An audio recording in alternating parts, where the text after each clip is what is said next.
And it is that time of the week again for a benching and bullshitting episode. We got what is it? Sunday the 20 something. It's the 26th. I know that because very special day for me and Katie. It is our 13th year together. Our 13th like our anniversary of being together as a couple. So that's very special to us. So thank you all for joining me here on this fine Sunday evening. It is the 8 p.m. Eastern Standard Time. This is the 77th episode of the podcast, episode 35 of benching and bullshitting. So it's been a while. We've been doing this for a minute. I really like it. Want to make a special announcement that on YouTube we're up to 2,500 subscribers, over 2,500. So that is excellent. Thank you very much for your support, and bring as much content as possible. We also are up to 89 patrons on Patreon. Holy shit. I remember when this thing started 3 years ago. I was still in the military when I started my Patreon in 2020, and it was rough. So it's grown. We're getting close. I'd like to be at 100 by the end of the year. That's kind of the goal. It's a great community. I got a lot of good people in there. I've got people there that've been there for over the entire 3 years. I've been hosting it. So yeah, this is excellent, man. So that is I got the YouTube link in my stories. We're trying to get a little bit more people over on YouTube watching. It makes it a lot more financially worth it to be able to do this every week and bring the content. So what we got here? I had a question up above. I try to get everybody's questions. Let's see. Merck and Moore 19 says the week leading up to a meet, what are your tips for recovery on getting ready for the meet? Don't change everything. Don't change a lot. If you have a routine that is successful, that leads you to big numbers and big weights all the time, don't change that the week of the meet. That's the worst thing you could possibly do. The week of the meet is not time to experiment. That's time to stay routine and just do things normal. Don't be trying to change everything right away. Drink a lot of water. Stay away from the sugar. Get some. You need to get freaking sodium in you to retain your water weight. I always say don't cut. I mean, if you want to cut for the sake of you're trying to get like a all-time record or something in a weight class, that's different. I'm a fan of just staying right where you're at and staying healthy and happy and heavy and healthy. I got 3 H's: heavy, happy, and healthy. I'm not a huge fan of cutting because it's too much stress. I don't want to. I just want to lift at my current body weight and lift the most weight possible. So there you go. Recovery. I mean, it's all about sleep. I forgot the recovery part. Get as much sleep as you possibly can. Take naps. Italian Tank 66. Let's see. Hey, Jimmy, how tight did you have your single ply gear? Like, did it take you a couple minutes or longer? Curious because I am come back. I'm going to start in single ply. Yeah. A brand new single ply katana would take me and about 2 others, maybe 3, about 15 to 20 minutes to put on. So very tight. Extraordinarily tight. Obviously, with the use, it was not that bad. But and Katie's going over to YouTube to watch from there. Thank you. Matt Brooks, what's up, Matt? All right, so before we have more questions, I'll go ahead and just talk about the training for the week real quick. That's the benching. Then we'll get to the bullshitting part where I just answer questions, right? So, but yeah, man, so this week was fantastic. It's my second week back into the heavyweights. So, and ironically, the second week, I said it's my second week back. It's also my second week of no sleep on Friday night. So, ever since the meet, I've not had any serious workouts. You know, I did the meet, I did bench 1350. And then after that, for the entire month, the rest of March, and then almost this entire month of April, I've just been kind of maintaining. I didn't really have to train for the Arnold. I benched a grand. That's all. You know, it was a 350-pound deload from my previous meet. You know, a few weeks prior. So I've been sleeping fantastic on Friday nights. I bench on Saturday mornings, and then son of a bitch, I started going heavy again and getting more serious. So the first week, I did the 4x5 with 1,000 pounds full range. And then this week, the Saturday, I had a fucking crazy day. We'll get to that in a second. And yeah, so I'm up all night. I cannot shut my brain off. It's just Yeah, it's just um, where was I? I can't shut my brain off. I'm thinking about the workout. I'm thinking about the next workout. I'm thinking about the goals and like what should I do and the numbers. And I'm up all fucking night. For example, Friday was I was awake till two. Two in the morning is about my normal bedtime. It's a bad habit from watching the Olympics this past summer. So I stay up till about 2 in the morning. I'm getting groggy. I'm like, my eyes are shut. And I'm tired. Fantastic. Let's go to sleep. Kay's already passed out, and lay down. I lay there till 4. I'm like, fantastic. Rip my CPAP off. Get up. Go take a piss. Get on my phone. Just like try to be tired, and then I lay back down, and it's 5. I think I nodded off at some point between 5 and 6. Alarm went off at 8 to get up and leave by 9. That's how my Fridays usually go.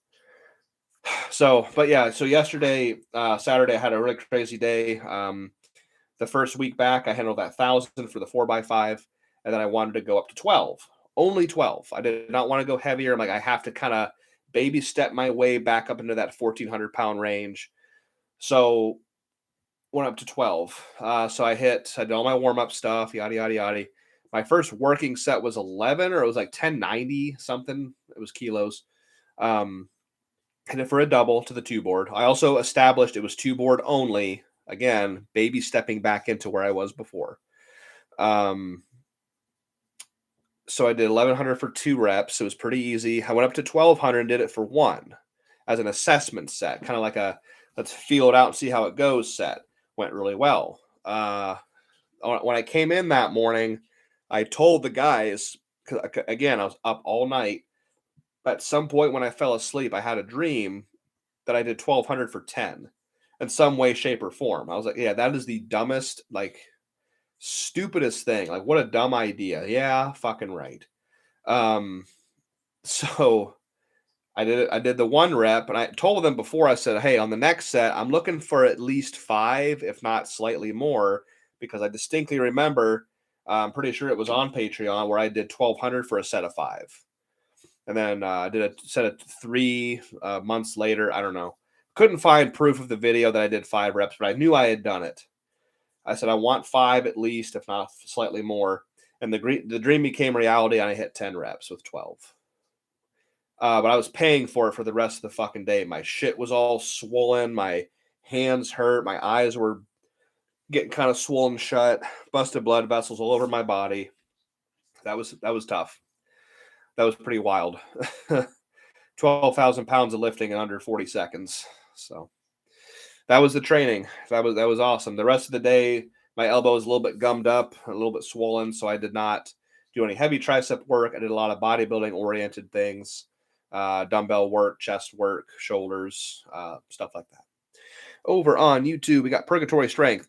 Brand new and first ever katana comes in the mail tomorrow. Any tips on breaking it in? Yes, I actually do have a tips for that. I'm going to catch up with you guys in just a second on Instagram. Just forgive me. I'll get to the questions here ever soon. Brand new katana comes in the mail tomorrow. Any tips on breaking it in? Yes. Put it on. Take very, very lightweight. If you're a 500-pound bencher, I'm talking like 225, 275. Take it out. Do little quarter reps. You want all the weight to sit on the material. What you're trying to do is take those brand new fibers and just slowly start breaking them in workout by workout. If you put it on and try to go super heavy right away and go down to boards, you risk blowing it out. So the first workout, maybe 3-4 sets of 10 with really light weights, little quarter reps like that. Second workout, same thing. Increase the weight maybe to 3 plates. Do the same thing, 3 to 4 sets of 10. Do that for the first 3 sessions. By the 4th session, you could probably start going down to a board, like 3 board if you're a long limb lifter, maybe a 4 board. Start working that 3 board. Start loading the weight up, and then work your way down the boards after that. You could add a little bit of water to the chest if you wish. It's not necessary with single ply as much as it is multiply, but that is what I suggest. Okay, now I'm going to catch up. I'm way behind, I'm assuming. Let's see. Hang on a sec. We got Don Stiegel over on YouTube. Thanks for the question. What size F8 single ply shirt do you use? Well, I've got a full custom one from Rob Farrell that I couldn't tell you the size. It's custom. I do have one of the Texas High School Powerlifting Association single ply shirts from Anderson Powerlifting. At 330 pounds of body weight, he sent me an XL because they go by small, medium, large, XL. I got the biggest size XL. I could probably squeeze into a large because it is single ply band shirt. So there you go for reference. I wear an XL. I could probably wear a large because it is a very stretchy material. Ludwig says, I compete, Rob, but I'm looking to start venturing into single ply. I don't see many feds in Seattle area, out west, that support equipped lifting. I've heard that before. Do you know of any connections up here for equipped lifting? Well, talk to Ryan Kennelly. He lives in Washington State.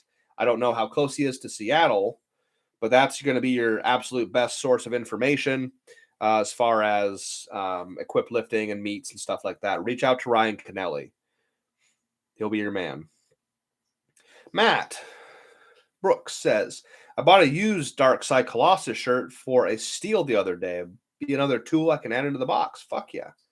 Let's do it, bro. Let me know how it goes, too. I want to keep tabs on you, Matt. Matt also says, I remember what you saying when you were in West Virginia, how you weren't going to sleep that night until around 2 or 3 in the morning the day before the meet. Because that's normal. That's what I do. that's normal routine for me. I'm not going to change things up the day. Oh, it's meet day. I better go to sleep at 8 o'clock at night. No, fuck that. I'm up all night watching Sam Squanch documentaries and Gold Rush and all that good stuff. Yeah. So normally we're in a hotel room. I would just on the hotel TV all fucking night. But we were at the Airbnb that Chris Jividen lent us, so the sleeping and living situation was a little bit different than a hotel room. So. But yeah, that's normal. That's my normal routine. Why change it, you know? Oh, and Uncle Nick, fever dreams are where the best ideas come from. Okay. Let's see. Yeah, I agree. Oh, William Barrett, favorite multiply shirt and alterations. I'm not a good person to ask. Okay, well, the only multiply shirt I've used on the platform is a multiply katana. They're not great multiply shirts because they are motherfucking pain in the asses to use. They're great single plies. So in training, however, I really, really liked my full, true triple ply evil twin. They don't make them anymore. That's the pain in the ass part. I've not used anything else. I've only used multiply katanas and that one evil twin that I have. So I'm not a great person to ask. Alterations, obviously, open back, Velcro closures. I always get the sleeves shortened because apparently my humerus bones are abnormally short. I don't know. Come at me. I was born this way. That's it, really. I mean, I'm more of a single ply guy, but yeah, let's see. We got YouTube questions. Everything equipped. Hello, welcome back. What numbers are you looking to hit in full power? Well, that's a good question.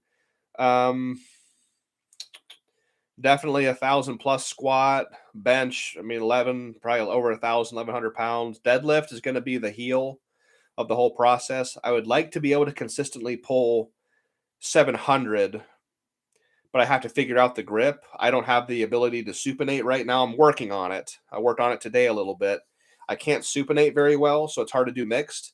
And my hands are too damn thick from all the years of benching to do hook grip. I can only hold on to like 4 plates hook grip, and the bar slips out of my fucking hands. So that's going to be the trick. I don't know.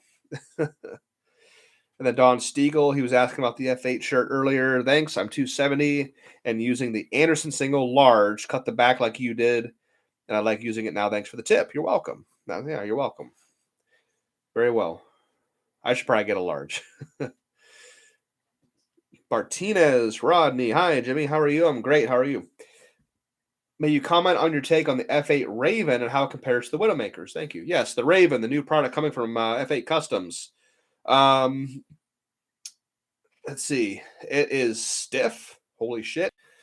And it looks more like a traditional shirt would. So I think they're going to be fantastic. When I put one on at the Arnold, it was an extra large. I think it was stiff. And I was like, oh, fuck yeah. This would be awesome to use. And then Thomas Undutchable says, isn't Big Mendy also on the West Coast? He is. I was just referencing the state of Washington. I mean, AJ Roberts is out west in California. You got Mendy, you got Ryan, but he was talking about Seattle and Washington. So I was just saying that Ryan's up in that state. Pierce, I'm doing great, man. How are you doing? Doing fantastic. Doing some benching and bullshitting.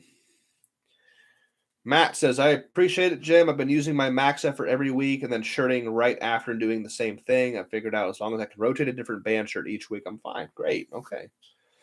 Hey, rotate, right? Rotate the movements, rotate the equipment.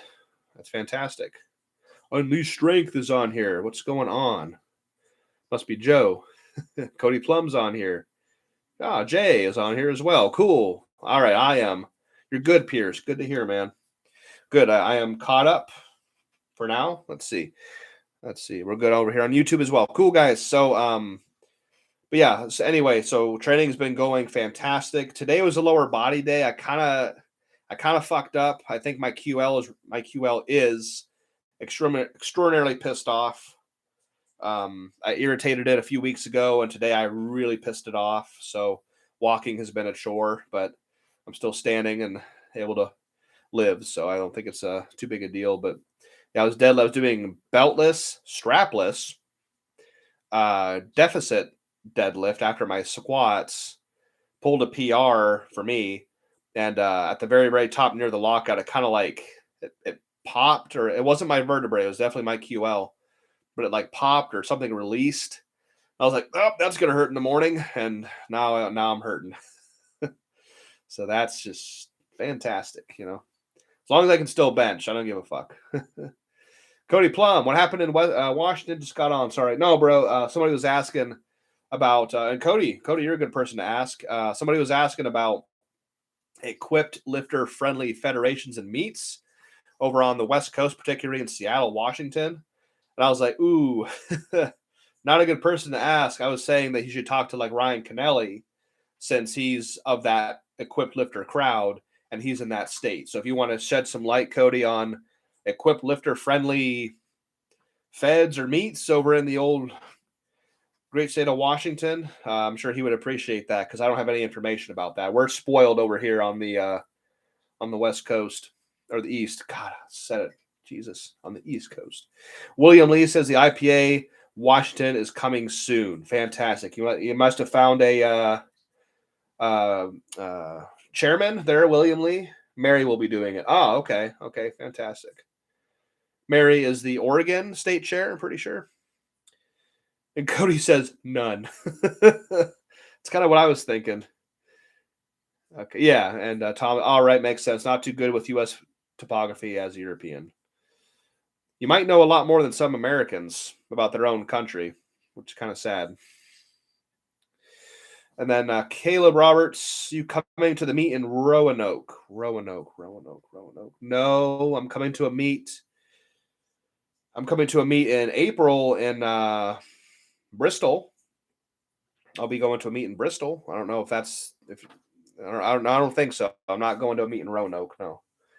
I got 3 athletes of mine doing a meet in Bristol, and then my meet is in, what do you call it? Elizabethton in July. Let's see. I got multiple questions. Cody Plum says Mary's IPA stuff in Portland area is our only option. Oh, Portland. Oh, Jesus Christ. Yeah, I've heard a lot about Portland recently. Good God. Their 2 Walmarts are completely shutting down because of all the crime. Yeah, that's great.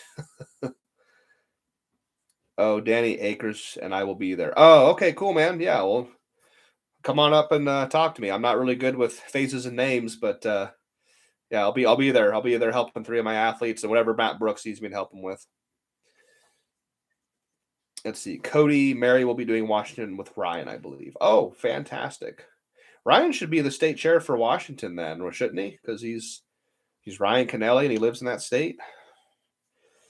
Natural Warrior. Hey, Jimmy, do you train on a 14-inch bench now? What are your thoughts about it? I've made one. It's pretty good on the shoulders. I only train on the 14-inch pad now because the IPA is still the only federation to approve it.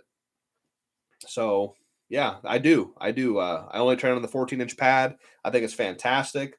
All the research and development that Donnie Thompson put into it with the fat pad and the the retracted shoulder blade positions of like 4 or 5,000 people, from what I understand. Like that is the answer to the test. 12 inches, however traditional it might be, is not the answer. 14 inches is the answer. And the IPA is staying ahead of the game and listening to their lifters and saying, we want a 14-inch pad because of safety, because of leverage, because of it's just better. Now, that's not to say, well, next I want a 16-inch pad or an 8. No, fuck that. There has to be a limit, but 12 is not the answer. So I only bench on a 14-inch pad now. That's meet spec for me because I'm part of the IPA. That's all I use. So I got 2 pads, actually. I got one from Edge Fitness, Rick Davis, and I just got one made by Jonathan Curry with Juggernaut. He made me a 14-inch pad as well. Everything quick. There's a great business opportunity for y'all, Jimmy. I missed it. What do you business opportunity? I'm sorry. I might have said something and not remembered. What is the opportunity? I forget.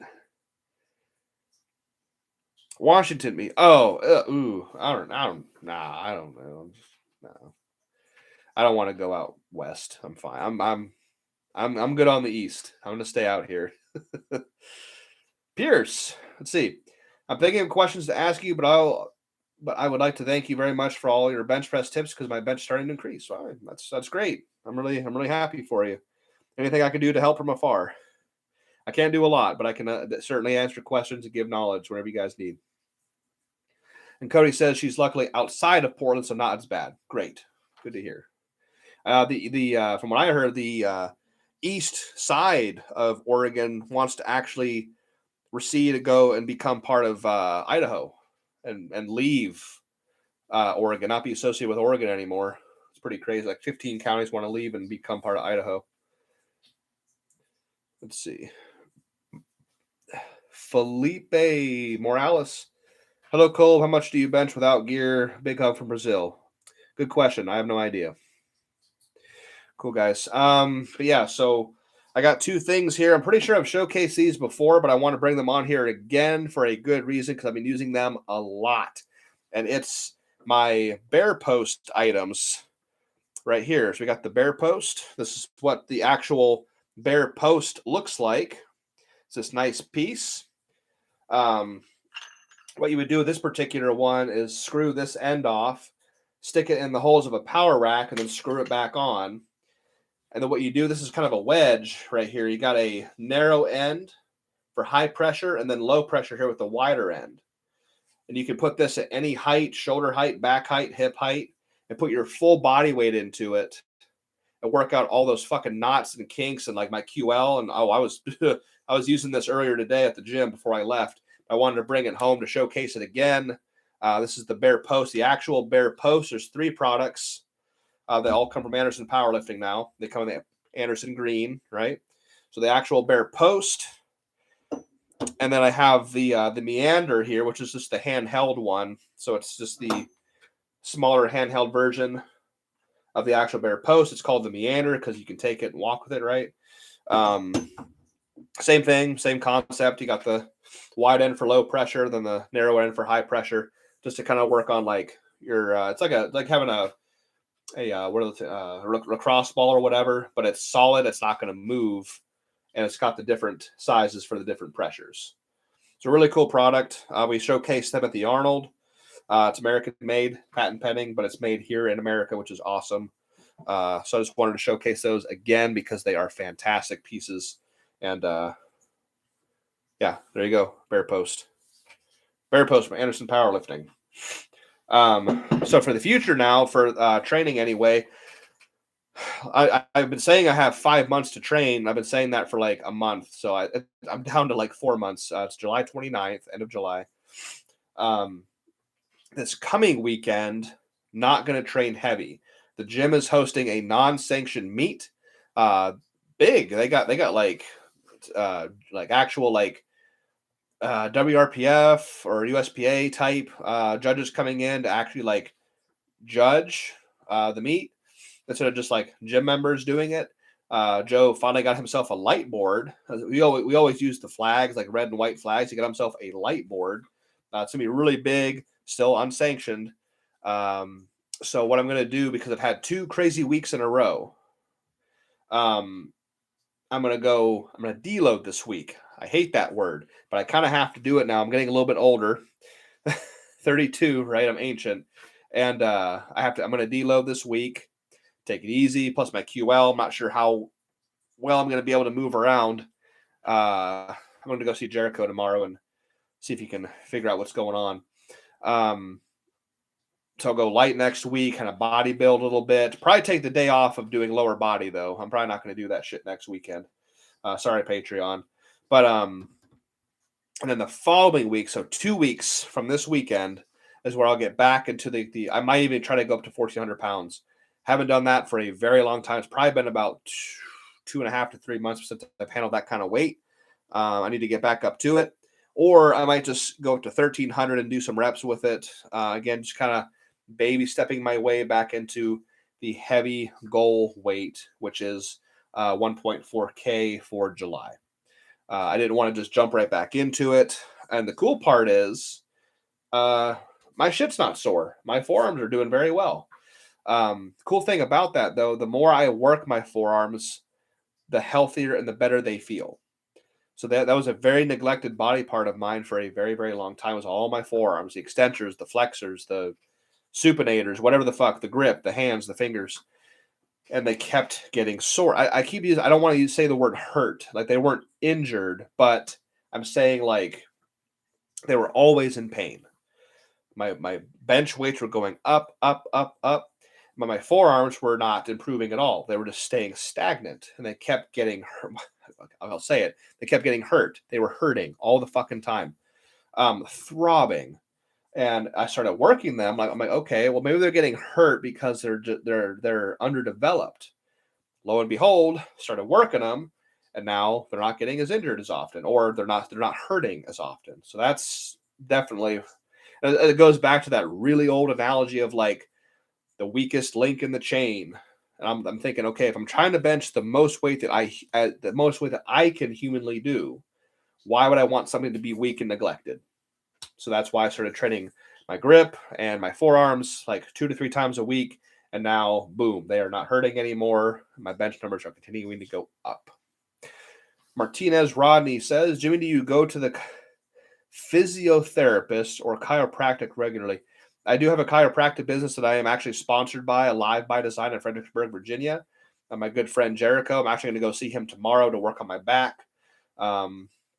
He's not just a chiropractor. He's like a sports physician. He's like he just knows the body very, very well. He works on myself. He worked on Alfredo Ibarra, Amber Hansen, both WPO competitors, some strongman as well. We got Ray Williams actually living about an hour south of me now, just north of Richmond, Virginia. He came down. He's working with Jericho as well. So yeah, he works on a lot of big, high-profile strength athletes in particular, as well as just your everyday Joe that wants to go in and get his back cracked, right? Get adjusted. So yes, I do. Not on the regular, like not every single week, but I do go down there. I try to make it down at least once a month. I just like going down there to fucking visit with him. This bullshit with him. He's such a nice guy. I'll just go in there and he'll like, oh, you want me to, what's going on? I'm like, oh, well, this little thing here, a little thing there. And he'll work on me. We'll just bullshit and visit for a while. But yes, I do take full advantage of his kind. Oh no, I'm not going to say I take advantage of his kindness. I take full advantage of the fact that I have that opportunity. And if something hurts, I'm going to go straight to him because he knows his shit. He's a really nice guy on top of that. I think I'm caught up. Cool. So sweet. Yeah. Anyway, so in 2 weeks time, I should be getting back up to the real weights, the good weights. I know 1,200 pounds is cool and all, but it's kind of old news with me. I need to move on past that. So by 2 weeks from now, I should be back up to 1,300. I have an idea in my head of what I want to do that day, but I'll leave that. I'll leave that in my brain for now. And of course, I will put it all on Patreon and YouTube members as well. Like I said, I used to do a plug with Patreon. It is all the behind the scenes work that I do in the gym, leading me to all these big bench press numbers. Every set of every rep of every movement that I do in the gym, recorded, put into a video, and I audio record over top of it. I do commentary, talking about it, why I'm doing this, why I'm doing that, what's the purpose, and it's $10 a month. So if you're interested in that, that'd be great. I'm trying to get to 100 members by the end of this year. I'm at 89, which is just, I remember when I started out with 2 back in 2020. And so for it to have grown that much is just out of this world. Very cool. Christian says, for building the back muscles, have you ever used a Widowmaker to train back? Running the widow, laying on a bench, press, holding the empty bar, pulling it down to the chest, activating the back muscles.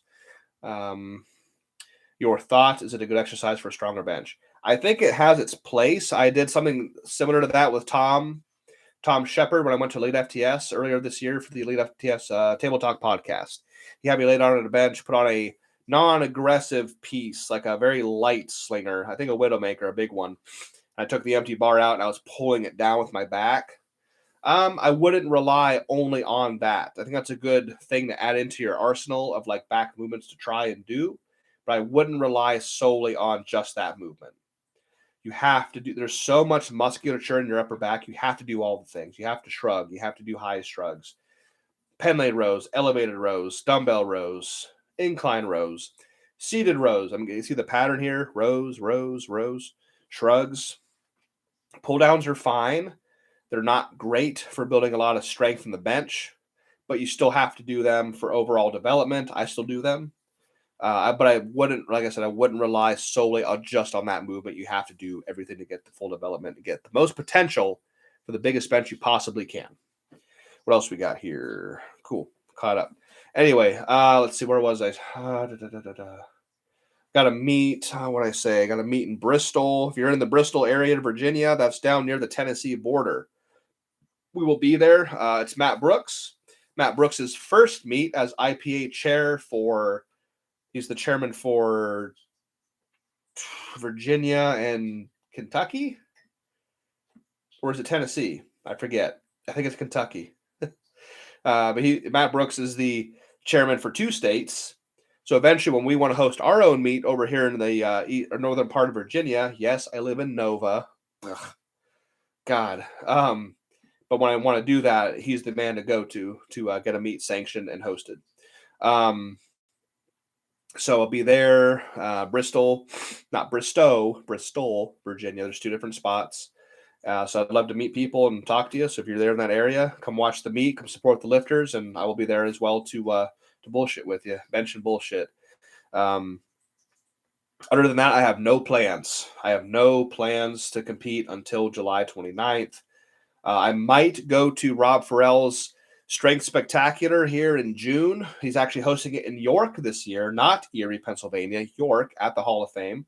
That's only 2 hours from my house, not 5.5 or 6. That's great. I'm trying to take my IPA judge test. He sent me the test. I haven't taken it yet, like an asshole. I need to fucking get on that. I want to become a judge. Katie wants to be a judge or become one so that we can offer our services as judges, of course. So I might be at his meet anyway, either as a judge or just there to help Rob run his meet, do whatever the fuck he wants. Oh, Bane. Nova, baby. Yeah, it's great. Miss your face. Oh, miss your face too. Don't get to see you very often. It's bullshit. God dang it. Miss you, bud. Looks like you're doing well, though. I'll be on the mic for the Pharrell meet. Oh, fantastic. Well, I'll see you in June then. I'll be there. It's only 2 hours from my house, so obviously I'll be there. Pierce, with 4 and a bunch of 1s, says, any way you can elaborate on how you working on rows for your back help execute a bench press? Okay, so the back is what's in contact with the pad. Just as, say, like, oh, fuck my back. Oof. This as my back, I was trying to get it in frame, but I can't. Just as my back is in contact with this chair, right? So we bench on a flat horizontal plane. You want to work the back on that same horizontal plane like this, which is rows. So you got a bench and a row, right? Same thing, same movement, same concept. A pull down works the back on a vertical plane, not a horizontal plane. So that's how it translates. Your back is what is with contact with the pad. That is your base. That is what you push from. That has to be strong. If you're really strong in the front, weak in the back, you're going to hit a plateau. You have to work your back more than your front. Your front or your back should almost arguably be stronger than your front. So that's kind of the basis for all the back work. Let's see here. Oh, Bane, really quick. I got a pissed off QL in my left side here. If you have any any tips or tricks for a pissed off QL, it's a problem if you have anything for me. Didn't know what put here says, I have a question. What do you think raw reverse grip you think you can do? Not a clue. Let's see. What do you recommend doing to prevent pec tears, injuries in general? The Donnie Thompson shoulder protocol. That is one thing I talk about often, and there's a reason for it. It's on YouTube. You can look it up. Just Donnie Thompson shoulder protocol for a visual if you can't understand what I'm saying. But I take a really big band, and I loop it across something behind me that's not going to get pulled over. I put my arm into the loop to where the band is going across my shoulder pec tie-in right here. And I walk forward to get a lot of tension right there. And while keeping my shoulder square, so the band is across my shoulder here, I'm going to do rolls like this for about 20, 30 seconds. Then I'm going to do across the body, again, 20, 30 seconds. Then I'm going to do 10 to 30 seconds worth of reaching and twisting like this. Okay, then I'm going to switch sides, do the same thing. Rolls, cross body, and reach and twist. Okay, then the other half of the shoulder protocol is doing it the opposite way, putting the band on the back of your shoulder and then walking backwards with it, getting some pressure, okay, keeping your shoulder square. I can't put my hand behind me, but hand on my hip, I'm going to do chicken wings like that, with the band behind me now, pulling on the back of my shoulder. So that's what I do. And again, then, be cautious when raw benching. So those two things right there. Let's see. I might have something for the QL, Jim, but I'm not sure if I got this for my QL, but I'll send you a video because it's weird, hard to explain. Please do. Thank you, Thomas, for the big W. Thank you for the information. But if it works, you'll notice it right away, which is like 1 minute of work. Thank you very much. I really need that because it is a problem right now. Gotta hydrate really quick. Don't mind me. Oh boy. Okay, cool. Cody says, I thought being as strong as I've ever been raw would help my real bench today, but it didn't cross over worth a shit. Well, there's a, I mean, hey, I'm in the belief system that the full range raw bench 1 rep max has very little, if any, carryover to your shirted max. There are other things you could do with your time. I'm not saying you, Cody. I'm saying like people in general who are equipped lifters. If you have raw goals, obviously go for it and get them. But if you like me, I'm not going to bench 1,400 pounds by fucking around with stuff raw. It's just not good. The gap is too fucking big. So there are things I'm going to do to increase that shirted bench and bench 1,400 pounds. And one of them is not benching raw. And people don't like that. People don't understand that. And I'm like, well, I can't help you. Sorry. So anyway, what we got here? So yeah, that's very common, Cody. That's very old. Like, okay, let's take your 350 raw bench to 405, and then your shirted bench is going to go up. It's like, not necessarily. You get better at raw bench, but then your shirted bench doesn't do shit. So it doesn't. There's no, in my mind, not a as direct correlation to the two as people might think. Paul Wallace, what's going on? How the dumbbell work go today? I know I didn't have you guys do barbell at all. I was just a lot of dumbbell work. I thought it'd be a nice change up, kind of get some muscle building going on there. How'd that go? Uh, how many days a week do you put a shirt on? 1 day a week. More than that is ludicrous. I know Scott Mendelson does that, to my knowledge, but I don't. No fucking way. I shirt up on Saturday mornings, and I do my what we'll call my not shirted day on Wednesday nights. So 1 day a week. Mike C 425. Hey Jim, thanks for all your input. Do you know if the F8 gear is allowed and any cleaning to maintain its strength? F8 gear is allowed.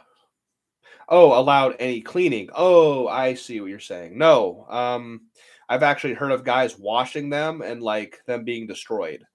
So as over time, as gross as that might be, I wouldn't wash them.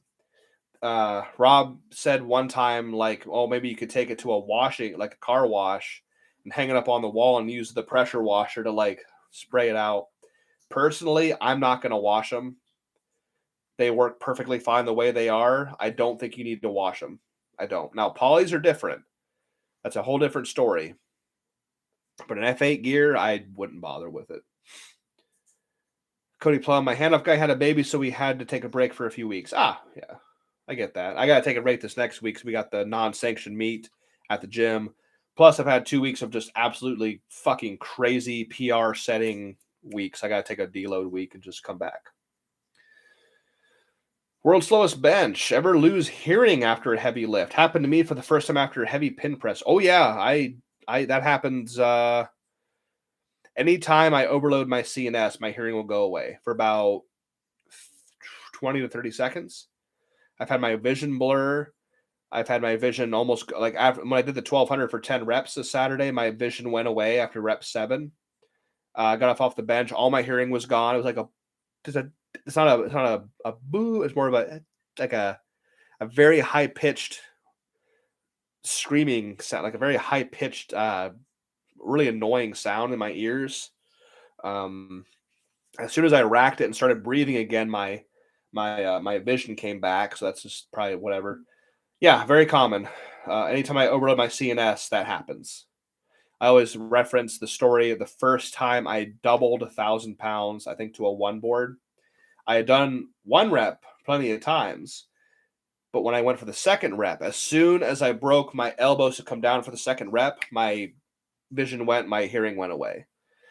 And then I adjusted to that. I came back 2 weeks later. I had a double with 1,000 pounds. Nothing happened. I broke my arms for a third rep for a PR, and I overloaded my CNS. Vision blurred. My hearing went away. So that's very common. Yep, very, very common. Paul says it went really awesome. Good to go. I'm glad. I wanted you and Pat to do the same workout this week. That's why I sent you guys the same workout. Because I thought that'd be kind of fun to change it up and not have to shirt up or gear up or crawl underneath a barbell this week. Let's see here. Do you get annoyed because people discredit you for using a shirt? Like, I don't understand because I don't think there's another person who could even hold 1,400 pounds over themselves. It doesn't bug me at all because those who do discredit or try to discredit me don't know what the fuck they're talking about. And I welcome anybody and everybody to come bench with me. Let's get a workout in. I got plenty of shirts. I'm sure I have something that fit anybody, and no one's never shown up to do that. No, I don't care. Discredit me all you want. It's not going to stop me. That's the thing I told Dave Tate. I was like, anybody's negative opinion or negative online comment that doesn't fucking matter has never stopped me and has never affected my performance. It is literally fucking powerless and useless. So bring on the fucking haters. I give no fucks. There you go. Must be taxing on your CNS under that load. It fucking is. It absolutely is. I just think being in tune with your team makes a huge difference. Yes, it fucking does. Not to mention the confidence factor and technical factor of poly. Yeah. I mean, my crew and my team have grown with me over these last 3.5 years. It's a team effort. I know I'm under that weight by myself, but this thing is a team effort. On the raw side, probably not as much. I went to a USPC meet over here in Maryland a few months ago, and I was surrounded by so many fucking individuals. It was weird. Nobody was helping anybody. Nobody was handing off to anybody. Everybody's doing their own self handoffs, loading their own weights, standing in their own designated little spot, not talking to anybody. I was like, this is weird. Me and Katie were loading plates for a little while on the bench to give back. And after a while, I was like, you know what? Fuck this. I'm not giving back to you guys. They'd walk up. They were in a row. There's like 10 of them standing about 20 feet away from the bench, just standing in a row, just like standing with their own little world. I'm on one side of the bar. She's on the other side of the bar loading plates. So we're just like looking around like, okay, who's next? And this one guy would just kind of like walk up and go, can I get 2 plates? I was like, oh, yeah, bro. Okay, 2 plates. No, thank you. He just lay down, self handoff, do his 2 reps, rack it, walk back to his spot, and just stand there. I was like, okay. Wait for one more weirdo to walk up and, could I get 2 plates and a 10? All right, load. Self handoff, 2 reps, walk back. I was like, oh, fuck this. You guys can do it yourself. I'm not giving back. Fuck this. I'm done. It was very strange being around that many individuals.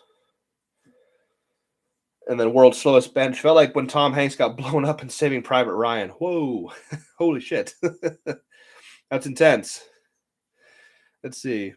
Japanese bulldog grip on bench. That's weird. That's very strange. I have athletes raw who used to cut range of motion and put their pec into a shortened position. I mean, I go the opposite way and go reverse. I don't go bulldog. I've tried it before. It's very, very odd. I can't imagine that would be. I mean, for some people, I guess if all those things are true, it would be optimal. But for me, that sounds too strange. I bench backwards, and you know what I mean. So let's see. Hey, Jimmy, I just did my first meet yesterday. Squatted 1,000 pounds at 17. Youngest to do it. Congratulations. I listened to your Elite FTS podcast, and hearing you say you changed nothing leading up to a meet really helped. Well, great. I'm glad. That's great. I don't. People overcomplicate meet week. You know, they do. They overcomplicate it. It's like, oh, it's meet day. It's meet week. I gotta take it easy and eat a lot of things I don't normally eat, and have normal amounts I don't normally do, and drink all these things and rest. And I'm like, just do what you always fucking do to be successful. Why are you changing it up now? Don't experiment on meet week. Do the experimentation when you're out of season or something, when you don't have a meet coming up. Like, now is not the time to experiment with stuff like that. Paul Wallace, it's just what we needed today. Good. Fantastic. Good. That's great. Not an effort, Jim. Would you like me to send it to you were the wife, because I know your GMs get. Just send them to me, Thomas. That'd be fine, please. Dave Hoff says the same thing. Must be talking about the whole haters and bullshit online whatevers. And how can anyone discredit the strongest bencher of all time? I am the heaviest equipped bencher of all time. I always like to correct people. I am the heaviest equipped lifter. I'm not going to say I'm the strongest bencher of all time. That discredits the raw lifters. I am on the equipped side only. Okay, but thank you. People do, though. How dare I wear a bench shirt? Strongman land. When you move to Ohio, I'm coming over in training. Fuck yeah, dude. It's going to be a while. It's not going to be quick. We're going to stay where we're at for a while. I can't leave my guys yet. Like Taylor. Hi, Jim. Oh, Taylor. I can't leave Taylor. I can't leave Paul. I can't leave Brian, Cam, Chris, Dean, Owen, Joe. I can't name everybody off the top of my head. There's so many of you. I can't leave you guys, So, nope, not going anywhere. Let's see. Catching up. Here we go. Got any videos of maintaining position of F8 when setting up on bench so it doesn't ride up to the neck to the point where you almost pass out due to circulation cutoff? Wow. Yeah, I do. They're probably on Patreon. I keep resorting and like plugging it every so often. I put a lot of content on Patreon. $10 a month if you're interested. I also do custom videos, so they can also message me on Patreon. Hey, can you please demonstrate how to do this or how to do this? I'm like, yeah, bro. Next time I'm in the gym, I'll make a separate video. I do demonstration videos as well by custom orders, right? So I could explain it to you. It's Let me come back to that. I gotta think for a minute. When I use the sitting machine chest press, okay, cool. My arms are shaking like crazy. CNS is acting crazy, and does that have a positive contribution to my bench? Not. I I'm gonna say no. Maybe for muscle building, you could. It probably has some potential there. Um, I use the machine chest press once in a while, like this Sunday or Saturday. I actually used it to work on my chest. But no, it's not. It's a machine. It's not free weight. You need to do the free weights to have the positive contribution to your bench. You need dumbbells, you need barbells, you need movements that mimic the bench, and we bench with a free weight barbell. That's what you need to do. Cody Plum, life of a USPA lifter, and we are the weird ones. Yeah, bro. I got Brazil on here. What's up? You'll have it as soon as you hop off here. I can't video and stalk your live at the same time. Yeah, please. Yeah, that's great, Thomas. I appreciate that. I'm not doing well. Sitting here, I'm fine, but if I move, it hurts. I got a question over here. Let's see. Dylan on YouTube. Did you see that Julius Maddox's bench record of 782 may be erased due to the new rules that the Fed listed? Saw a few videos about it. Holy shit. I did not see that. Let me read that again. Did you see that Julius Maddox's bench record of 782 may be erased due to the new rules that Fed listed? What fucking federation is that? What, are you fucking kidding me? Who would do that? What Fed? Is that fucking USPA? Who was it? You tell me who it was. That's insane. That better not be true. Fuck. Good God. That better not be true. Daniel Curtis 2020. Any experience with wrist pain? Not of recent. I have in the past. If so, what did you do for it? I just paid more attention to my wrist positioning in the bench and made sure my wrist wraps are actually on my wrist. You can kind of see where my skin is darker right here as opposed to here. That's where my wrap sits, on the back of my hand, like this. If your wrap is down here on your forearm, it's not called a forearm wrap, you can still do this. You have to put it on the back of your hand, off the palm to be legal, but high on the back of the hand to actually provide support to the wrist. If it's down here, it's not doing anything. Last few weeks, my wrists have been aching with as little as 135. Pay attention to your wrist position, and make sure you're wrapping your wrists correctly. Also, stronger wrists, stronger forearms can also help in the bench as well. Work on your forearms and wrists. Strongman, bring them with you. Yeah, we've joked about that. We've joked that they should all move with us. They've joked they want to follow us, but I can't ask 10, 12 people to move just to be around us, right? Let's see. Oh, I'm sorry. I missed you, Mike Rodriguez. He says, "Hey Jimmy, I'm your height, so I'm 5'5", but a lot smaller, 170 pounds, and a master lifter. So master 3. Okay. When you were doing workout sets, are they done to boards or do you touch the chest? Thanks." Yes, Dylan. Or I'm sorry, this is Mike. I had a rough weekend. Mike, I do full range once in a while. I mostly rely on one boards and half boards when I'm in my shirts. I do full range in my slingers. I do floor press, yada yada. I can almost touch on a floor press. That's how big I am, right? But no, for the most part, I do board work. I will touch once in a while. Most of it's done off boards. Strongman Land, $10 a month is nothing for the knowledge and supporting a good ass dude. Well, thank you. I really appreciate people that jump on there. I've had people on there for 3 years. I've had people on there for less than 2 days. You know what I mean? Like as soon as I tell people, as soon as you don't find value what I'm giving, jump off. It's fine. I've had fluctuations. I've gotten to the 60s and then in the 50s and then the 60s and then the 50s and then I hit 70 and I hit 60 again. It goes up and down all the time. People come and go as they please. So I would say if you hop on there and you like what I'm putting out, that's great. Once you find no value in it, move on. Paul, remember what you told me. Close the back and then put the belt on while you hold the shirt up and from like a bra, then slide the arms in and pull them just past the elbows. Works great. Okay, I totally lost my train of thought there with that. Thank you, Paul. Favorite lat movements. Oh boy. Oh boy. Oh boy. Oh boy. Jesus. Penlay rows, seated cable rows, V-bar push pull downs, T-bar rows. I'm also a really big fan of traps. Not that, I mean, they're not touching my ears yet, but trap work. That's one of the most underrated parts of the back. Your trapezius, the diamond-shaped muscle in your back, is in 100% contact with the pad at all times. Your lats mostly are. A little bit might be hanging off the pad a little bit. But a lot of people forget about the traps. Shrug like it's your fucking job.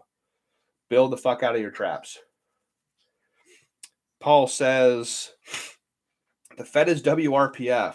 They are changing the requirements for equipment check and erasing all previous records. Fucking insane. Good God. Holy fuck. What a load of bullshit. Dylan over here. The WRPF is at the Fed from what the video said. And yes, sadly, it is true. From what both videos said, it may be erased. And that's a raw lift in the World Raw Power Federation. I am a loss for words. Holy fuck. I guess he'll just have to do it again because he can do it. Jesus Christ. Jonathan Curry. What's up, homie? Did that pad make it to you? Yeah, dude, I messaged you on Instagram. Thank you very much. It did. It's fucking wild. We love it, man. It's great. Haven't gotten it mounted yet. Very interesting combination of stiff, but also a little bit of give. Very, very interesting stuff you got there. Of course, I'm not going to talk about it on here, but thank you. That's great. I really appreciate you. I'll message you more about it once I hop off here. Thank you very much, Jonathan Curry. Everybody, he made me a 14-inch custom pad, and it's dope. It's dope as fuck. Hello from Central Massachusetts. Very pretty state. Thank you for sharing your expertise. Well, thank you for hopping on here and supporting me. I appreciate that. I'm on here every night, every Sunday night, 8 p.m. Eastern Standard. Bain, retroactive retraction of records due to new rules is major bullshit. And that's the biggest raw bench of all time. And he's, oh my, I don't know if I can talk about it. I'm going to get fucking pissed. It's not right. He earned it. He will get it back. He will get it back. Fuck him. Change your rules. Get it back. Good God, that's bullshit. Jesus. Didn't know what to put here. That's funnier than hell. I just now got that. Do you do overhead press? No, absolutely not. I do no overhead work whatsoever. Shoulders are important for bench. Overhead pressing is not. Unpopular opinion with some. I think that's more detrimental to your shoulders than anything else. Work the fuck out of your rear delts, side delts once in a while. But overhead press, absolutely not necessary whatsoever. Jay, Cop, what's up, man? Yesterday's bench session was insane. Good to go. Have a good night, man. And everyone sub to his Patreon. Thank you. One of my longest standing members right there. Thank you very much. Thank you very much. Appreciate you, dude. Yeah, it was pretty stupid. I'm still feeling it. My elbows, like the shirt was back here on the back of my arms for 10 reps with 1200. And I came home and Katie thought I got bit by stung by a hornet or something because my elbows were all swollen. And I was like, oh shit. I was like poking them. I'm like, oh God, that ain't good. My soft tissue was just extremely pissed off from the trauma they just went through. Red-eyed Rebel, what feds allow band shirts? Almost all of them now. I can tell you who doesn't. The two feds that don't fucking matter, USAPL, USPA, who cares? APF does not. We'll go lifter friendly, equipped lifter friendly feds. Okay. APF does not, but I'm pretty sure everyone else does. IPA, APA, UPA,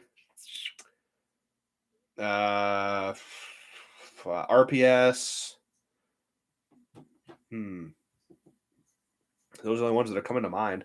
A lot of federations allow them. There we go. There you go. SPF. There you go. IPA, RPS, SPF. Sorry. Cody Plum says I did an RPF meet in Idaho, December 4th, 622. They take that one. I won't do their fed anymore. Plus, it's already an open powerlifting. That's wild. I can't believe that. That's just, oh Jesus, man. Jimmy Kolb, a cool guy who can bench. Wow, that's me. I'm in Idaho as well. Oh, fantastic. A lot of people from out west tonight. I guess I forget that y'all are 3 hours behind me, so it's 9 o'clock, so it's 6 out there. That kind of blows my mind. Yeah, so I go 8 p.m. Eastern Standard. Yeah. Hi, video call. Okay. No, you know what? You're weird. Yeah, go away. Bye-bye. Okay, anyway. That was strange.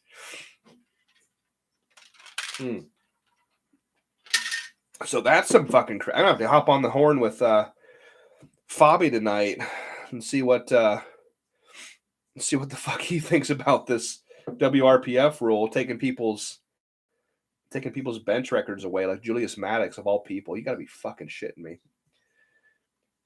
Let's see. Speedway Howard, he says, chilling in the beach at Panama City Beach. Love these. Oh shit. Someone says, Christian says it's 1 in the morning Iceland time. Oh, go to sleep. You gotta. Oh, that's late. That's late as all hell. Oh shit. I'm sorry. I had a unanimous vote a few weeks ago. I said, hey, would you guys want me to change times or dates, like Mondays or? And I started. Then there was a little bit of a delay. Then every comment was like Sunday. I was like, oh, all right, cool. Just stick with Sunday. Paul Offer, what's up, man? I'm shirting up next Tuesday. 800 will be here in July. Oh, fantastic. I got to meet in July as well. Good deal, man. 800 shirting up next Tuesday. Yeah, keep in touch, man. Send me the videos. I want to know how you're doing. Absolutely. That's good shit. Paul Offer had something really bad happen. He had surgery and he came back from it. Now he's getting back. I love that shit. Like Cody Plum, he snapped his arm in half, literally snapped both arm bones in half. And within 7 months, he's back up under the weights. He's getting PRs, both raw and equipped. Fucking wild. And Paul Offer, you're going to do the exact same thing. You'll go above and beyond where you were before. I guarantee that. Guarantee it. Let's see. Pierce says, question.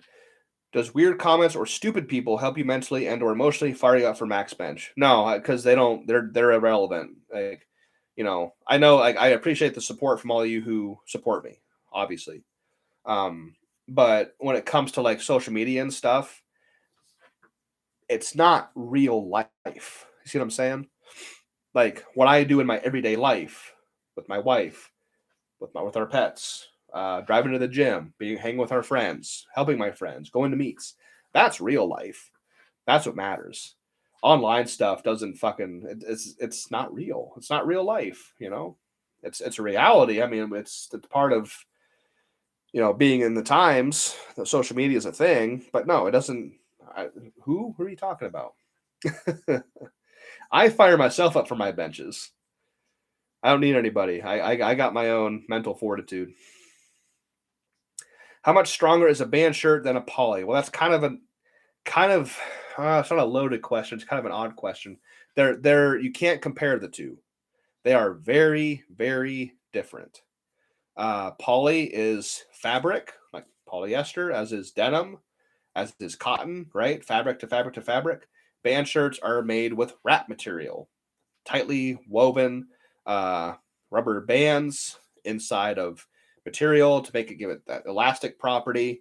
So you can't really compare the two very much. I will say, however, benching in a poly is many times harder and more difficult to do and master than a band shirt. They both have their good qualities. I really like band shirts because you don't have to break them in. You can take it right out of the bag and start using it right away. That's fucking awesome. Out of the bag, out of the box. They don't come in bags. Polys are a pain in the ass. You got to break them in. But the technique and the mastery of the technique over years that I got from Polly's directly affected how I performed in a band shirt, though. So they both have benefits, but I can't really compare the two. Have you competed against Kennelly? I have not.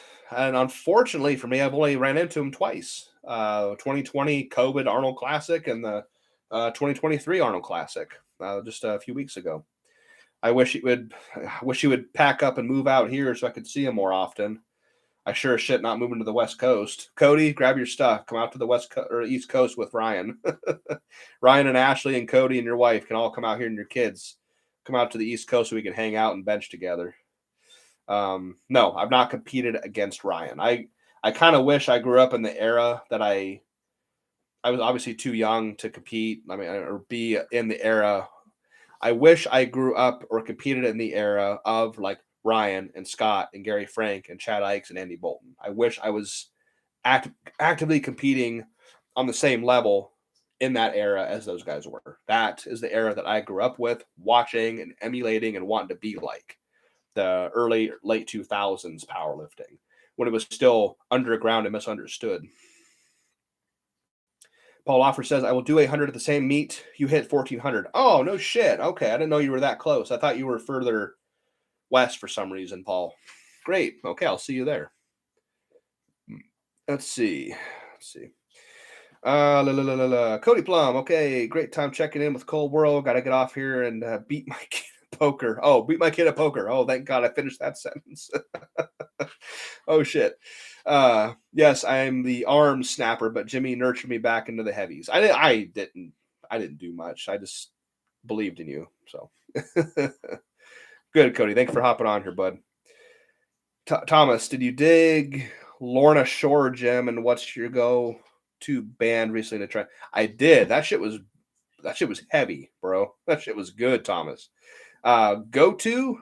I have go-to songs. I don't have like go-to bands necessarily. I hunt and pick different songs from all different artists and stuff. My go-to jams for like my big lifts are like Confusion. That was the song. I forget the artist that made it, but it's the intro song when you watch like Blade with the Wesley Snipes in the club where he's fucking cutting all the vampires apart. Thieves by Ministry. Deeper Underground by Jamiroquai. I got so many. I have a playlist of like 500 songs that I just dig.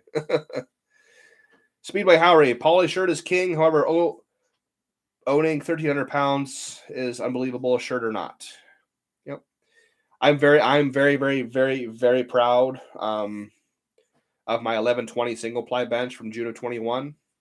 That will forever be a turning point and a pinnacle in my career, was that 1120 single ply bench. I was very fortunate to have gotten it, very happy to have done it when I did it. That will live in infamy in my mind as far as my career goes. Yes. Pierce, I'm not a heavy bencher, but I'm improving. Good. That's always moving forward. Any thoughts as far as wearing tight shirts to help support chest muscles and preventing injuries? You talking like t-shirts? It's not going to do much at all. What you need to do is just train correctly and train smart and not try to go too heavy, too fast, too soon. Do reps, train reps, build muscle, build a huge base of muscle. Don't go too heavy. Use spotters, train smart, listen to your body, be in tune with yourself and know what's going on with you. If you have knots, I used to get pec knot. When I used to bench raw, pronated all the fucking time, like everybody else before I discovered benching backwards, I used to get knots in my pecs all the fucking time. And you have to find those knots. If you get knots in your pecs or your shoulder, find them and get rid of them, dude, because a knot can turn into a tear. Let's see. Okay. One Kiloof stink. That's weird.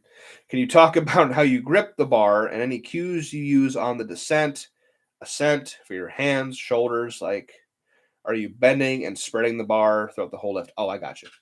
Can you talk about how you grip the bar? Well, I use the maximum wide legal grip. Trigger fingers on the rings of the bar, as is what you should do in equipment. Raw, a little bit different. I make sure that my skin is not like bunched up when I grab the bar, because then the bar is going to be very painful on the bunched up skin. So I'm trying to spread my hand skin out as I'm grabbing the bar, so it's all nice and smooth and flat, right? You don't want it all bunched up underneath the weight. Cues on the descent, ascent for your hands and shoulders. Okay, on the way down, I'm just thinking keep my back as tight as possible. I'm not actually like rowing the weight down, like pulling it down, but I am. That's my support, right? That's my base to the pyramid is my back muscles, super tight, super strong. That's kind of my guide as well for my elbows and my arms, bringing it down in line with the lats. I'm not trying to bend the bar. I never do that. I don't even try to squeeze the bar as hard as I can. I'm holding on to it. Don't get me wrong, but I've never used the cue of like squeezing the bar as hard as you can or try to bend the bar this way. I've never, ever done that. On the ascent, coming up, right, concentric, that's how I know it. I'm trying to spread out. I'm trying to go out like this. That's how you activate the triceps. And I do that at the beginning of the lift, not just at the end. It might be too late at that point under a max load. So at the very beginning of the press, I try to extend with the triceps so I have a tricep dominant press. I only do the spreading of the bar on the way up, not the whole lift. No. Let's see if I'm okay on YouTube here. Yeah, I don't have any more comments. Cool. Let's see. Red-Eyed Rebel. I know you swear by reverse grip. Yes, sir. I was wondering, do you no longer raw bench pronated at all, period? Nope, I don't. The only time I bench raw pronated is with the empty bar. If it's anything above the empty bar, it's all reverse grip. Even at a meet, even at competitions, when I'm warming up for a competition bench, I reverse grip all my raw weights. I don't do any raw pronated benching anymore in any situation whatsoever, except with the empty barbell. Because with the empty bar, I can do like, wide grip, narrow grip, high on the chest, low on the chest, getting a lot of blood in all the crucial areas, whereas reverse grip kind of mostly targets the triceps.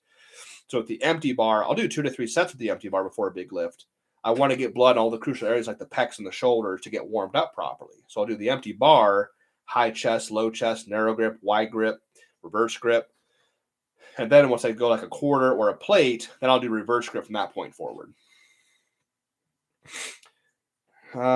Gary says, great advice. You have incredible power like no other. Well, I don't believe that, but I thank you for the support. How many sets of back and rear delt work a week should be done? Well, for inspirational purposes only, at one point, I was doing 3 back days per week, averaging 100 sets of back per week in order to bring my back strength up, my back size and development up. You should be working your back minimum as much as your front. So if you're doing, I'm just easy numbers, not that these are accurate numbers. Let's say you do a total of 30 sets of collective like front work, like bench press, overhead work, dips, whatever the fuck it is. You should match that or try to exceed that on your back work. Work your back more than your front. Delts are kind of included in that equation. Yes, hope that answered your question. Okay, fantastic. I got Justin Wood. What's up, man? On YouTube, any tips for learning to not engage the pecs when pressing? Yes, I got one for you. I feel like my pecs really dominate and lead to a lot of shoulder issues for me. If your pecs overpower your triceps, which is common, we use our pecs and shoulders in everyday life pretty commonly, right? It's not common to have triceps that overpower the bigger pressing muscles like pecs and shoulders. So that's why we do all the tricep work.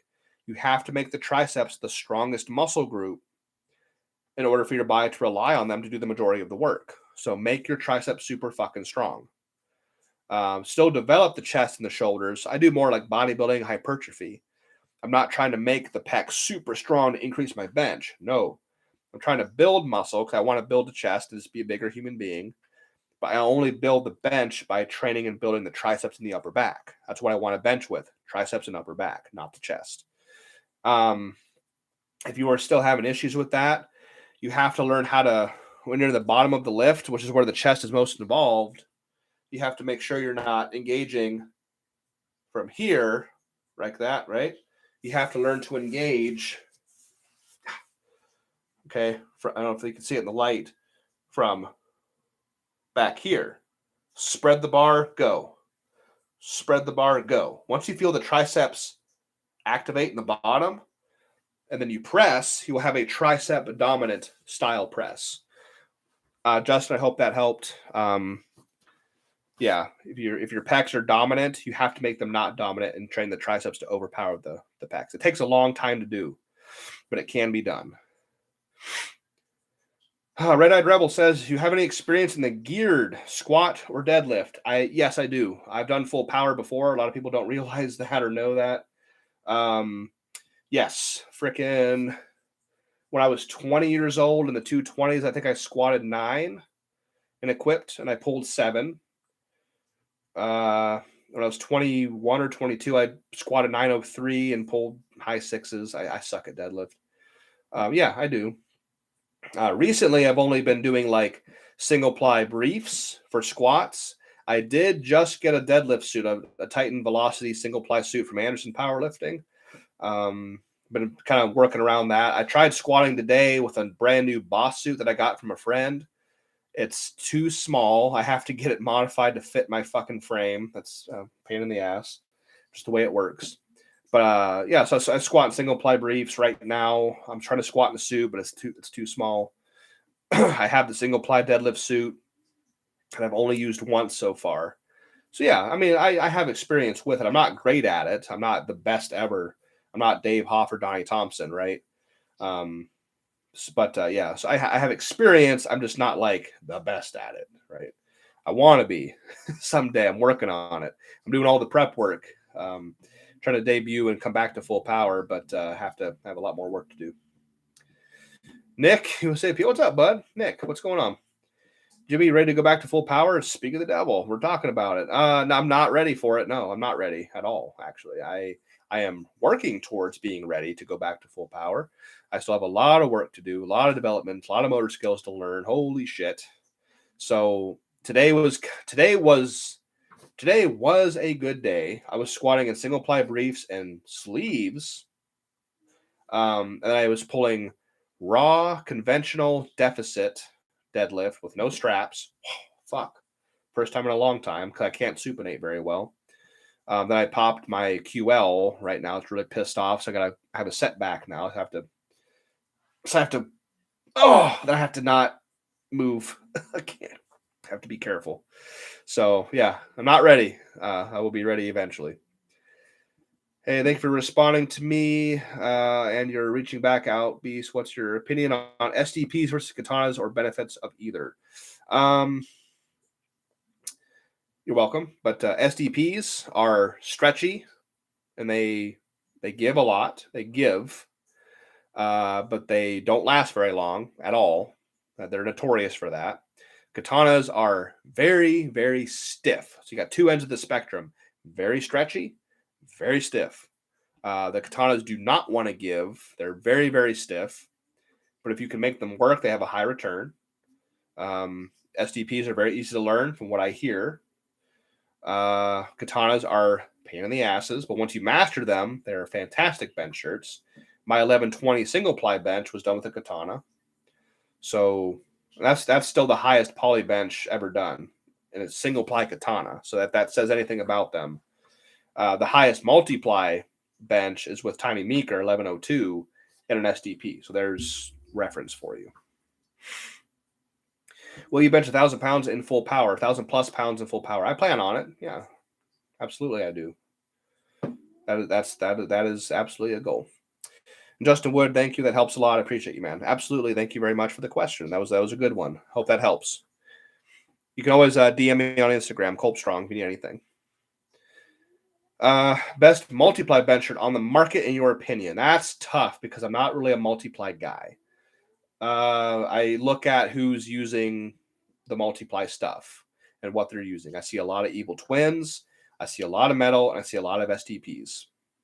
So me, if I was going to go to a multi-layered shirt, i.e. more than one layer, so probably a double, I would want an F6. I would go with a double ply F6. That's what I would do. A thinner material than a katana and a stretchier material than a katana, 2 layers. How do you know that the back is less or equal or stronger than the front side? Numbers. How much can you row? How much can you shrug? How much can you deadlift? How much can you pen row? Just overall conditioning. How many sets? How many movements can you do in a workout at high rep, high volume, high weight? Like it's a lot of things. Tall tale signs. For me, it was more like I could see like pictures of myself and look at my development in the back and go, whoa, I don't have a fucking back at all. Like I'm flat. I got no lats, no traps. So that's what I kind of based. It was just kind of a visual. But as soon as my back started becoming stronger and more built, my bench went up. So, I mean, if your bench goes up because of it, then that's a good sign too. Let's see. I'm doing your single ply program. Oh, sweet. That's a rough one. But I'm using a blast shirt. Whoa. Oh, boy. It says on the program that my double from a one board should be way more than my max single, but my max single is weaker weak tries. Hang on one second. I gotta read that again. It says on the program that my double from a one board should be way more than my max single, but my max single is heavier weak tries. So the idea is one board is a lesser distance than full range.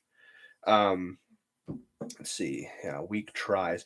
Yeah, it could be. You're also, I mean, the blast shirt is like a tight cotton t-shirt in comparison. I mean, it's almost nothing. I always say with bench pressers that a lot of the ills could be solved by more triceps or more upper back. So do those two things. Absolutely. Pierce says, what is full power? Full power is what actually is the sport of powerlifting, the squat, bench, and deadlift. Highest attempt out of 3 for each lift combined for a total to determine your placing. And Nick USAPL just answered it for me. There you go. There you go. Okay. I just waved at somebody by accident. Sorry, not trying to be weird. Nick USAPL, Jimmy, do you have any books or articles you would recommend to learn how to coach single ply lifters? Books or articles to recommend to learn how to coach single ply lifters? Tough one. I honestly don't think so. I don't read very often. I research, I use the internet, I word of mouth, I talk to people. If you want a really good single ply coach, I mean, Nick Benarakis has a lot of clients, a lot of successful lifters, Bench and Benny or big benches. But as far as reading material goes, I can't off the top of my head recommend anything because that's not how I do things. I don't read very often. I watch videos. I'm a visual guy. Let's see. Thanks, man. I appreciate it. I'm loving the single ply program. Reach out if you need something, man. If you got questions, obviously just DM me on Instagram, Kolbstrong. I'm always available. Why do you prefer single ply bench shirts versus multiply? Because I truly believe that single ply, when worn properly, can rival and surpass anything multiply. I'm saying that, and I'm also quoting Mr. Ken Anderson himself, former president and the creator, former owner of Anderson Powerlifting. Ken Lee Anderson. Yes, if you wear single ply correctly, i.e., extraordinarily fucking tight, it can beat anything multiply. Until a multiply shirt, poly, I'm not talking about the band shirts, obviously. Until a multiply bench shirt, somebody in a multiply fed or whatever, can surpass my 1120, then I can say single ply superior. I have proved that to be true. That single ply 1120 will forever be one of the greatest things I've ever done in my career, in my opinion. That's why. Multiply is great, but I think that the only downside to single plies doesn't last as long. That one layer can stretch out much quicker than multiple layers. But that's all. That's the only downside. Yeah. got disconnected. Full power is the combined total of squat, bench, and deadlift. 3 attempts at each lift. Highest attempt combined for a total to determine your placing. Oh, Travis McKinney with the big W. The book Gear by Dave Kirshen is great, but it's mostly multiplied. The concepts are very similar, though. There you go. Thank you, Travis. And Nick says, I'm asking because next year we have a lot of single ply guys coming to my school, and our coach looking for more knowledge on single ply. Well, I'd be great. I do seminars. I don't know where you're stationed. I'd always be willing to come and talk in person and give advice and do a seminar. I do that I had to raise my price. I apologize to the entire country. I've only done 2 seminars, so I can't, I'm not in high demand or anything. We were only charging $500 for a seminar plus 2 nights in a hotel room covered. But now I had to raise that because we weren't profiting at all. So I had to raise my price to $1,000. I hate doing that. But for me to travel like that, I had to charge $1,000. So if anybody's ever interested, I do seminars. Me and Katie show up and I do an entire seminar plus a workout at the end. If anybody wants to bench with me or bench and I can look at them in person, I do that actually. Okay. Oh, Aesthetic Fanatic says, I'm new to geared benching, but how do I tell if my gains in a shirt are coming from strength increase versus proficiency in the equipment? Congrats on the 1200 for 10. That was awesome to see. It sucked, but thank you. It was great. Pretty stupid idea I had. Geared benching, how do I tell my gains in a shirt are coming from strength increase versus proficiency in the equipment? Well, you're going to have immediate success and increases with, increases in numbers based on your proficiency in a shirt. That's going to come no matter what. It's what's going to tell is, every time we use a piece of equipment, anything man-made, anything, car engines, tools, bench shirts, squat suits, anything will wear out with repeated use. Now you can do maintenance, right? Change your car oil, wash your equipment, whatever, but everything gets worse every time you use it. So if you have a piece of equipment for a year and you never change it and your numbers keep going up, eventually it's like you are getting stronger. You are technically profound in your equipment, but you are also getting stronger. It's a very fine balance between, being more technically sound, getting stronger. You have to do both. You have to be both in equip lifting, which is why it's so fun and challenging. You have to be able to manipulate the equipment, be good at it, but also be super fucking strong to do what you do. That was long-winded. I tried to get it all out there. Nick said, I totally understand. We have a 1,000-pound multiply squatter who helps us once a week, but it's mostly with wraps and fitting into the suit. Yeah. But yeah, like I said, I would love to, or if you want to put him in contact with me, if he just wants to message back and forth or email or something, but I'll do what I can from afar. But I do like to put it out there that I do offer seminar services. I've only done 2 in the last year and a half. I'm not in high demand, but I do like to put it out there that I do that. So, all right, cool, man. We are approaching an hour and a half. I always like to say, I don't want you all to waste your entire Sunday evening listening to me run my mouth. So I'm going to go ahead and put a stop to it really quick. Thank you all for jumping on here. I want to mention again, Patreon and YouTube members, of course. Patreon, YouTube members, $10 a month to watch everything I do in training. Every set of every rep of every movement of every workout I do with full commentary over top telling you what I'm doing and why. $10 a month. All the shit that leads me to my big benches. All the behind the scenes stuff, right? I'm trying to get to 100 members by the end of this year. I'm sitting at 89. That is fucking amazing because I started this journey 3 years ago with 1 member, then 2. I was stuck at 5 for a while. Then all the illegal bullshit shutdowns that the government instituted happened, and I lost a bunch of followers. I couldn't put any content out there because all the gyms were shut down. Sorry, not sorry. But it's been a great journey. Thank you all for being on there. I've had people on there for all 3 years. I've had people on there for 2 days. It doesn't matter. They come and go. Thank you. We also have the Kolbstrong Scholarship. We just sent out the $12,000 checks to the athletes, the recipients of the Kolbstrong Scholarship this year, just a week ago.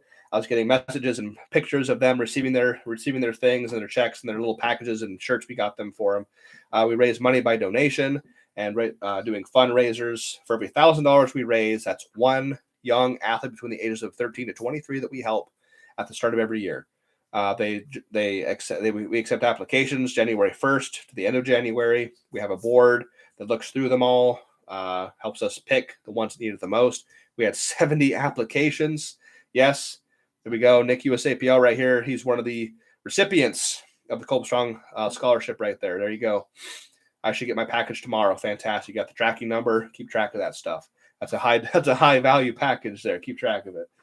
Yes. And yeah, he's one of the recipients right there. Kolbstrong scholarship, Patreon, blah, blah, blah, blah, blah. I think we got it all. Had one last question there. It was, when was your first 1,000-pound bench? It was March 1st of 2020. 1,035 at 273. My first 1,000-pound bench was also the first time I had beat one of my idols. I had surpassed Scott Mendelson's all-time mark at 275. So I had finally arrived at that point. You know what I mean? So one last question. I'm trying to, let's see. Do you recommend benching with 400 pounds of band tension? Absolutely not. That sounds awful, and I don't recommend that. Use straight weight. We compete with straight weight, not bands and chains and accommodating resistance. Straight weight with a straight barbell. All right, guys, that should do it. Again, just hop on here, 8 p.m. Eastern Standard Time, benching and bullshitting. This is episode 35. I've been doing this for a while. Podcast episode number 77. But benching and bullshitting, episode 35, again, 8 p.m. Eastern Standard Time. Join me here next week. I'd like to come on here and answer your questions. Thank you, YouTube. Thank you, Instagram. We will see you next time, and stay strong for me.